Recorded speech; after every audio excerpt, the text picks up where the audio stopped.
Pengurus Wartawan Indonesia Kabupaten Ogan Ilir masa bakti 2015 hingga 2016 resmi dilantik oleh Ketua PWI Sumsel Oktav Riyadi, Senin 9 November 2015.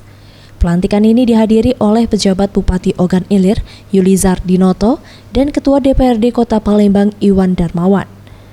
Pengurus PWI Ogan Ilir masa jabatan 2015-2016 diketuai oleh Marintan, Wakil Ketua Herwan Sawiran, Sekretaris Yasandi dan Bendahara Karyani Usuludin. Usai dilantik, Ketua PWI Ogan Ilir terpilih Marintan mengatakan PWI Ogan Ilir akan melaksanakan uji kompetensi wartawan sebagai syarat wartawan tersebut sudah kompeten. Kita juga sama dengan dibicarakan Bupati yang tadi dukungan dia untuk UKW, kita juga akan melaksanakan UKW di Ogan Ilir. Itu yang akan kita lakukan selama 1 tahun.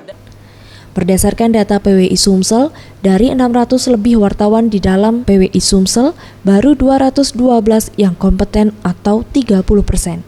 Sehingga Oktav Riyadi selaku Ketua PWI Sumsel menghimbau agar wartawan ikut uji kompetensi sebab uji ini sangat penting. Karena tindakan kepada teman-teman bahwa uji kompetensi itu sangat penting menurut saya, ya kan, untuk menentukan kualitas seorang wartawan, profesionalisme dia atau tidak. Tapi kita akan tetap melakukan uji kompetensi. Target kita 1 tahun bisa 3 kali lah paling tidak.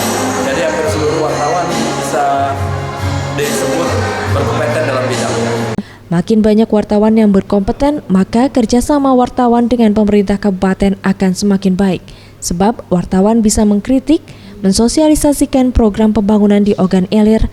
Hal ini menjadi harapan pejabat Bupati Ogan Ilir, Yulizar Dinoto.